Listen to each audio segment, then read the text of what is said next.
என்னங்க இன்னைக்கு வாழைத்தண்டு கூட்டு தாங்க செஞ்சு காமிக்க போறேன். இது ரொம்ப ஈஸிங்க, டேஸ்டியும் கூட. அது பாருங்க, 10 ரூபாய்க்கு ஒரு வாழைத்தண்டு வாங்கி இருக்கிறேன். இது சின்ன சின்ன பீஸா கட் பண்ணி மோர் தண்ணியில் ஊற வச்சிடலாங்க. இந்த மாதிரி கட் பண்ணி மோர் தண்ணியில் போட்டாங்க தண்டு கருக்காதுங்க. பிரஷர் பேன் ஒன்று எடுத்துக்கோங்க. அதுல பாருங்க 100 கிராம் கடலைப்பருப்பு எடுத்து கழுவி வச்சிருக்கிறேங்க. அதை குக்கர்ல போட்டுடலாங்க.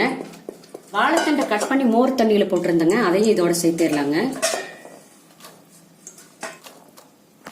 நாட்டு தக்காளி கட் பண்ணி வச்சிருக்கிறேங்க, அதை இதோட சேர்த்திடலாம். இது கூட பாருங்க பச்சை மிளகாய் போடுவோம். ஒரு சின்ன டீஸ்பூன்ல 1 டீஸ்பூன் வந்து சாம்பார் தூள் போட்டுருங்க.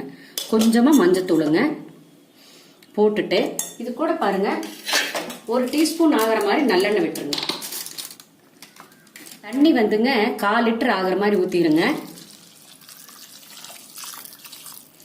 குக்கர் மூடி போட்டு மூடி 4 விசில் விட்டுறலாங்க.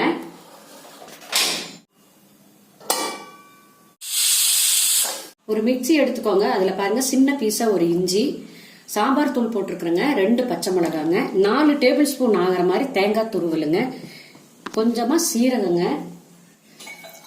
தண்ணி விட்டு நைஸா அரைச்சு எடுத்துக்கலாங்க. குக்கர் ஓபன் பண்ணி பார்க்கலாங்க.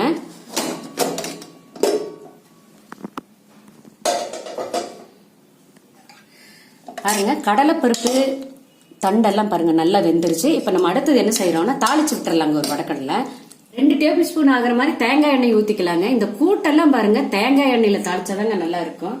எண்ணெய் காஞ்சிருச்சுங்க. கடுகு, வெள்ளுளுந்தம் பருப்பு, கொஞ்சமா சீரகம், ஒரு வரமிளகாங்க,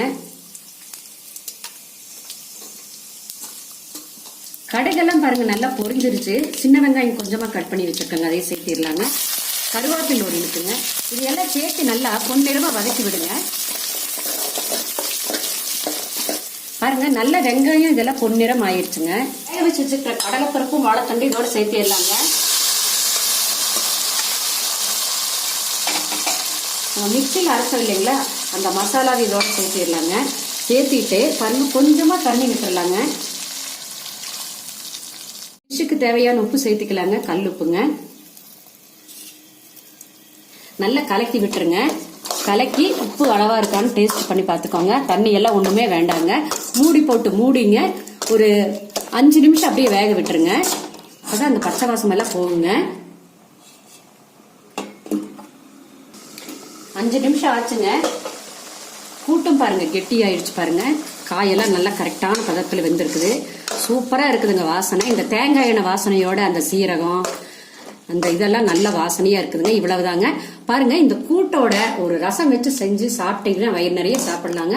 நீங்களே இதே மாதிரி செஞ்சு பாருங்க. செஞ்சு சாப்பிட்டு பார்த்துட்டு உங்களுடைய கமெண்ட்ஸ் சொல்லுங்க.